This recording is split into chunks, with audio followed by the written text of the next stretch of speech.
We are still here at the Radisson Blue Weather Bridge, which is an exclusive networking survey is taking place. And on my side, I have the CEO and founder of Africa Fashion Week by the name of Mpho Mogotsi. Listen, how are you? I'm very well, thanks. Always my looking darling. stunning. I always want to bring your files. I want to bring it. I want to bring it. Oh, that's amazing. Yes. Do you mind? I know I introduced you, but I want you to look at the camera and introduce the proper interview voice for who you are. Awesome. So I go by the name of Mpho Mogotsi. I'm fondly known also as Mrs. Universe Africa for 2022. I am the founder and CEO of Africa Fashion Week. I'm also the creative director for Brits WBA Creative Industry. So as you can see, I wear many hats, but I love it like that because it gives me a sense of purpose. Yes. Woman, and you're forever incredible. You forever the shining star that we know, making differences and all the stuff. So I want us to talk about. I remember when you got the invite, you were like, "This is what I'm looking for. Am I going to be able to get it?" I mean, that says a lot about the woman that you are. Being able to, you don't just walk in a room. It's a matter of, is that room able to give me what I'm looking for at this moment? When this whole, not hunger, but the intention of knowing what you want and speaking it without having to fear to say, "Oh, what are they going to say for the fact that I'm saying this is what I'm looking for?" When did you grow that in you to say, "I'm going to ask for what I want and I'm going to take it"? And I'm glad you asked me that question because it's so pertinent, and I think a lot of people do struggle with it, right? And I won't say I was born with it and I just flourished to be the person that I am in my life. But I must tell you that I myself have gone through a lot of heartaches, a lot of challenges in life that have humbled me to a point where you start to look at the Creator and you ask the question, why am I here? One of the things that have really struck me and changed the course of who I am was I was married to a man who was very abusive. And he attempted to kill me 3 times. On the 3rd attempt, that's when I had this conversation with God, and I was like, why are you saving me? Like, is it something that is not necessarily obvious to my own self that perhaps maybe this guy can see and I'm not able to see that? Sure. And that's when the idea, the purpose was actually instilled in me. I can tell you now, before then, I never interacted with what we call purpose. But immediately when I started to see what God had in store for me, I understood He saved me for the purpose that I am supposed to be serving on this planet. Now, when you are operating from that purpose, you see things very differently. You are crystal clear in terms of where you play and where you don't play, and where you put your energy and where your energy does not go into. So the same way you go into a room, you understand, is there a purpose for me to be in that room? And if so, what is the purpose that I am there for? So you don't do things from, oh, well, I'm bored. I don't know what I'm going to do with myself until like 6 o'clock, so I might as well just go there. No, You don't go just there, fit in. step into purpose, because you understand that unless God ordained you to be in that room, then you have no business being in that room.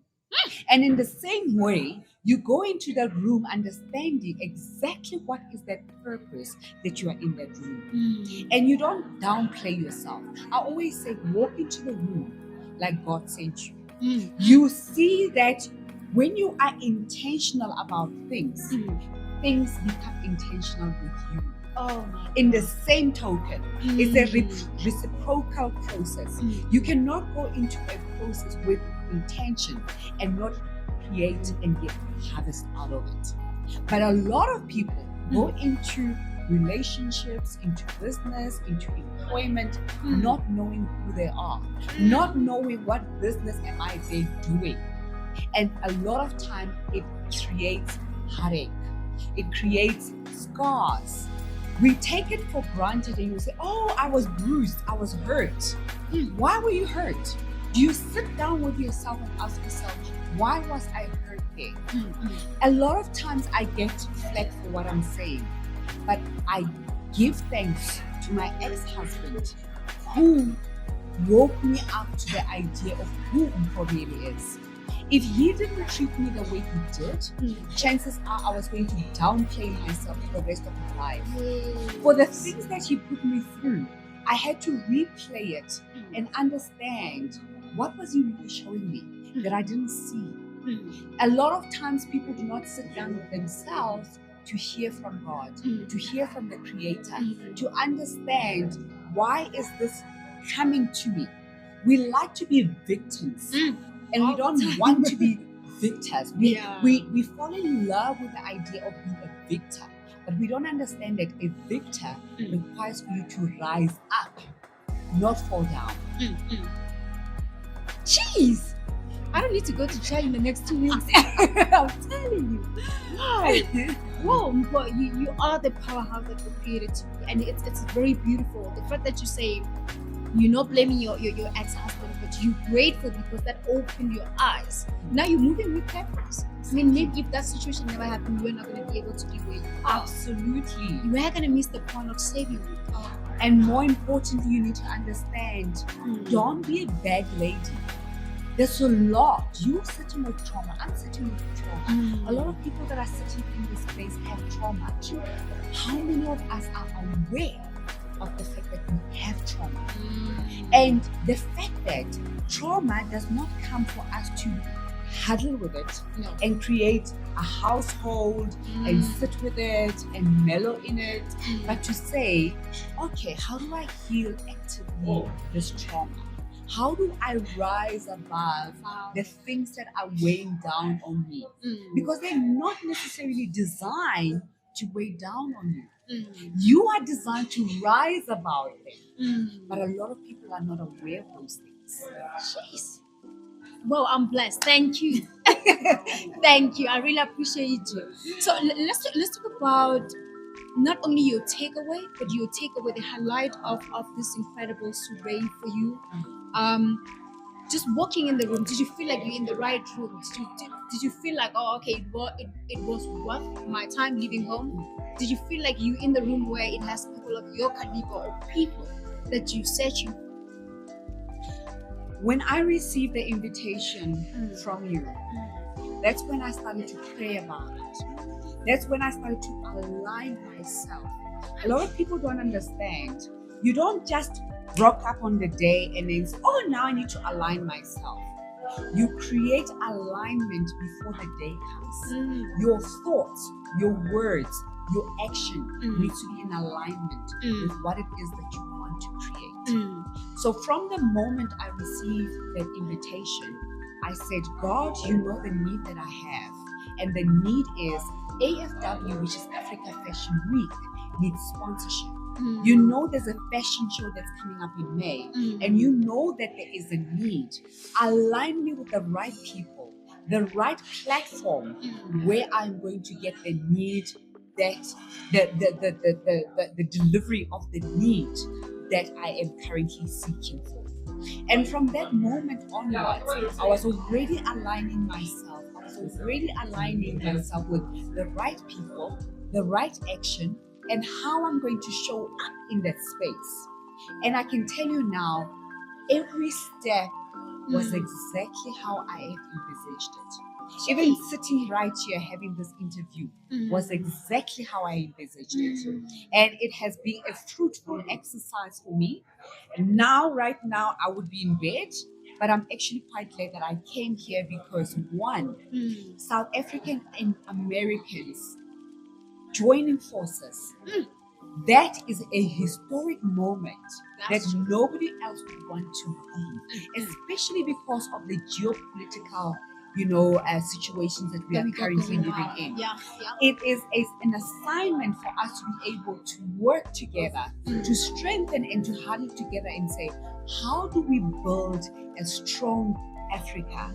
How do we build a strong Black community?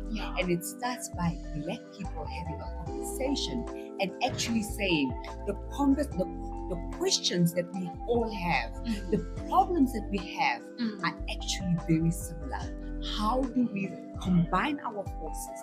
How do we collaborate? How do we partner into ensuring that the Black nation rises up and not down? And together As a force, as a Yes. powerful force for that. Yes. Yes. So you believe that this cross-continental collaboration will literally take us far where we have to be, where we are assigned to. Absolutely. I think it's just the right beginning of something that is about, when you kind of like get the sense that in the air, there's like rain and thunder and clouds that are coming. Have you ever been in that environment and you have to plan ahead and say, okay, there's thunder coming, there's this and that. And I think this event was exactly about that. There's been a lot of tension in the world, but here we are building one another. We're not destroying one another. We're not here to even take a breath away from ourselves to say, oh my word, did you see what's happening? Are we scared about this? We are rising up to say, how do we collaborate? How do we build one another for a stronger Black nation? And that for me is very powerful. My queen, come on now. Oh my God, I'm so grateful for you. I know we need to close up. I wish we can continue with this. But I mean, we should do this for Black Mpho Chaser. But what is it in particular? Because the more investors are still out there, more partners like can still partner with you are still out there. What is it that you want to tell them with the need that you have? Yes, you're in the right room, the right people. But I mean, 3 hands are better than one. What is it that you want to tell them about your need, and also how can they get hold of you to be able to support the beautiful work that you are doing? Can we get the camera and address? Africa Fashion Week was born out of a need for Africa to unite. I spoke in the room and I said, unfortunately for us in South Africa, we have a huge number of youth unemployment. Now that cannot be okay for somebody like myself sitting down and thinking, what is the legacy that I am going to be leaving or leaving for that matter? I'm a mother of 3 children. So what is it that I am doing instrumentally so to be able to equip the next generation? Formally, from my education, I am a corporate investment banker.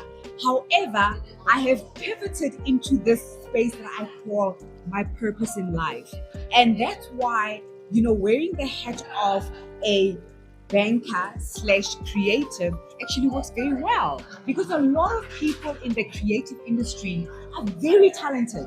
They are uniquely, I have been mesmerized by some of the designs that they come up with.